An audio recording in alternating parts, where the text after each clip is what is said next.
2001 সালের একটি অন্ধকার সকাল। নিউ ইয়র্কে গর্ভভরে মাথা উঁচু করে থাকা টুইন টাওয়ার হঠাৎ ভেঙে ধোঁয়া আর আগুনে পরিণত হলো। পৃথিবী থমকে গেল। এই ধ্বংসস্তূপ থেকেই আমেরিকার চোখ পড়ল হাজার মাইল দূরের এক পাহাড় ঘেরা দেশে, আফগানিস্তান। একটি দেশ যাকে শত বছর ধরে বলা হয় সাম্রাজ্যবাদের কবরস্থান। আজ আমাদের আলোচনা সাম্রাজ্যবাদের কবরস্থান আফগানিস্তান নিয়ে। তাহলে চলুন শুরু করা যাক। আমেরিকা বিশ্বাস করল তার আধুনিক প্রযুক্তি, ড্রোন, যুদ্ধবিমান আর শক্তিশালী বাহিনী দিয়ে এই দেশকে মুহূর্তেই পরাজিত করবে। শত শত বিমানের গর্জন আকাশ ভেদ করে আফগানিস্তানের দিকে এগিয়ে গেল। রাতের অন্ধকারে বোমা ঝরতে লাগলো, একের পর এক ঘাঁটি ভেঙে পড়ল। সবাই ভাবল এই যুদ্ধ শেষ হয়ে গেছে। কিন্তু এই ভূমি অন্যরকম। এখানে পাহাড় শুধু পাথর নয়, এগুলো প্রাচীন দুর্গ। প্রতিটি গিরিখাতে লুকিয়ে থাকে ছায়ার মতো যোদ্ধা। তালেবানরা দূর পাহাড়ের অন্ধকার থেকে পর্যবেক্ষণ করছিল। তারা জানত এটা শুধু যুদ্ধ নয়, এটা দীর্ঘ প্রতিরোধের শুরু। প্রথমে আমেরিকার লক্ষ্য ছিল আল কায়দাকে ধ্বংস করা, কিন্তু খুব দ্রুত লক্ষ্য বদলে গেল। নতুন সরকার, নতুন সেনাবাহিনী, গণতন্ত্র, এক এক করে নতুন পরিকল্পনা যুক্ত হতে থাকলো। আর যত বেশি পরিকল্পনা তৈরি হলো, ততই যুদ্ধের দিক হারিয়ে গেল। সৈনিকরা বুঝতে পারল না তারা ঠিক কি খুঁজছে আর কি রক্ষা করছে। এদিকে আফগানিস্তানের ভূগোল আমেরিকার জন্য হয়ে উঠল সবচেয়ে বড় শত্রু। দুর্গম পাহাড়, সরু পথ, গুহা আর টানেল, এসবেই তালেবানরা অদৃশ্য হয়ে যেত। দিনে আমেরিকা অগ্রসর হতো, আর রাত নামলেই পাহাড়ের ছায়ার সঙ্গে মিশে যেত তালেবান। কখনো তারা সামনে আসতো না, তবে পেছনে রেখে যেত বিস্ফোরণের তাণ্ডব। একদিন রাস্তা শান্ত, আরেকদিন হঠাৎ বিস্ফোরণে কেঁপে উঠত পুরো এলাকা। আইইডি বোমা, হিট অ্যান্ড রান আক্রমণ, অ্যাম্বুশ, এসবের মাধ্যমে তালেবান ধীরে ধীরে মার্কিন বাহিনীকে ক্লান্ত করে তুলল। তারা জানত প্রযুক্তিকে পরাজিত করার সেরা অস্ত্র হল ধৈর্য এবং সময়।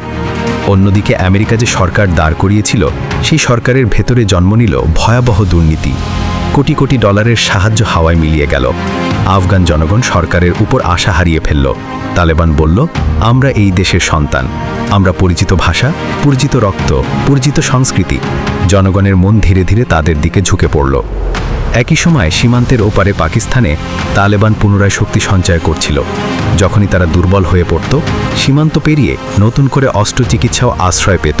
এভাবে প্রতিবার তারা আর শক্তিশালী হয়ে ফিরে আসত। অন্যদিকে আমেরিকার ঘরে চাপ বাড়তে থাকল। হাজার হাজার সৈনিক নিহত, অসংখ্য পরিবার শোকাহত। 20 বছরের লম্বা যুদ্ধ, $2 ট্রিলিয়নেরও বেশি ডলার খরচ। মার্কিন জনগণের ধৈর্য ফুরিয়ে গেল। তারা বলল, এই যুদ্ধ শেষ হওয়া উচিত। অবশেষে আমেরিকা সিদ্ধান্ত নিল এই যুদ্ধ আর চলবে না। কিন্তু তখনই ঘটল সবচেয়ে নাটকীয় ঘটনা। আমেরিকা যখন সৈন্য সরানোর প্রস্তুতি নিচ্ছিল, ঠিক সেই সময় পুরো আফগান সেনাবাহিনী মানসিকভাবে ভেঙে পড়ল।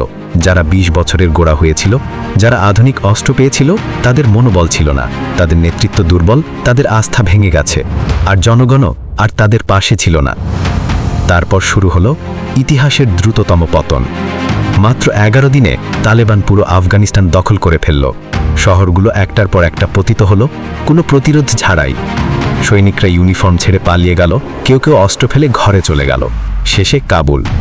বিশ্ব তাকিয়ে দেখল কাবুল বিমানবন্দরে হাহাকার, বিশৃঙ্খলা, কান্না আর আতঙ্ক। হাজার মানুষ বিমানের দিকে দৌড়াচ্ছে, যেন শেষ আশ্রয় ওটাই।